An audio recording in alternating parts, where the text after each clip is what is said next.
There are 8 books on a shelf, of which 2 are paperbacks and 6 are hardbacks.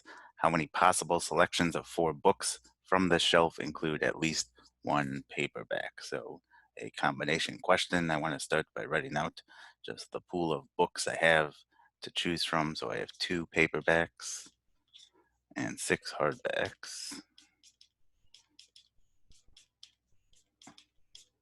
And then I am choosing 4 books.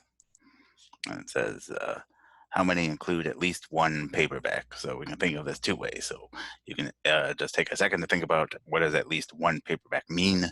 Well, I only have 2 paperbacks total, so at least one means I can either choose, if I choose exactly 1 paperback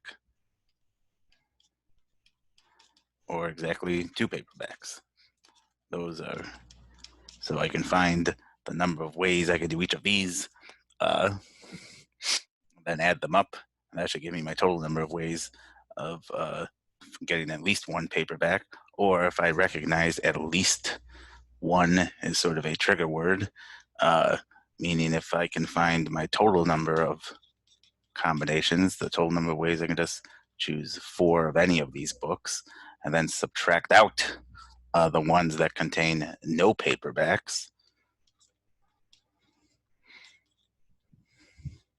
I will be left with the ones that contain at least 1 paperback, meaning 1 or 2 paperbacks. So maybe let's try this both ways and see if it gets us the same answer. So this is the preferable way. So let's try to do it this way first. So what are my total number of combos, meaning all of the ways I can just choose 4 books from this group here. So it doesn't matter if it's a paperback or it's a hardback. So that would just be, I have 8 books to choose from and I'm choosing 4 of them. So 8 choose 4.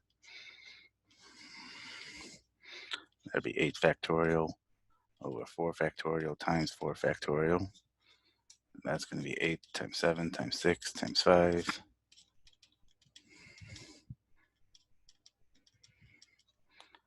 And so this cancels out with everything after the 5 here. So then I'm left with just this guy here. So 4 and 2 is 8. So that cancels out there. 6 and 3 just becomes a 2 here. So you're left with just, so this is just 70 combos total. And then how many would contain 0 paperbacks? So 0 paperbacks means all hardbacks, right? So what does that mean? So how many ways can I get all hardbacks?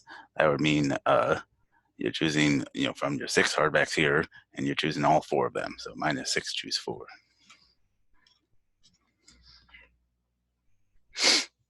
And what is 6 choose 4?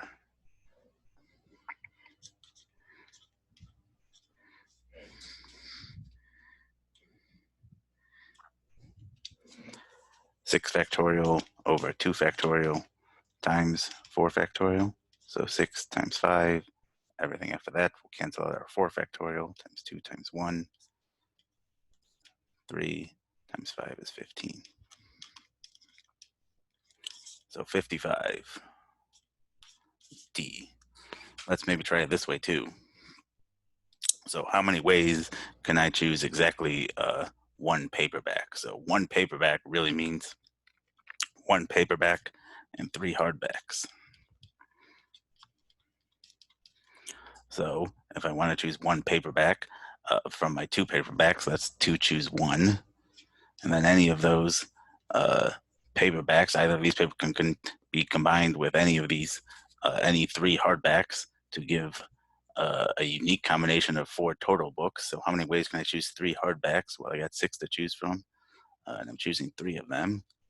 So this would be 2 choose 1 times 6 choose 3, which I believe is 20. 6 factorial over 3 factorial times 3 factorial times 4. Yes, 20. So 2 times 20 gives you 40. And so that is the number of ways I can do exactly 1 paperback. 2 paperbacks really means 2 paperbacks and 2 hardbacks.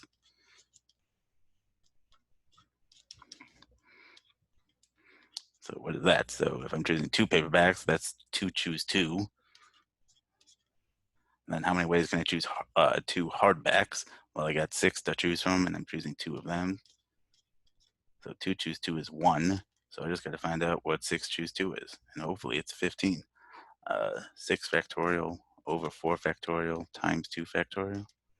6 times 5. That will cancel out my 4 factorial, everything after that. Times 2 times 1. 30 over 2 is 15.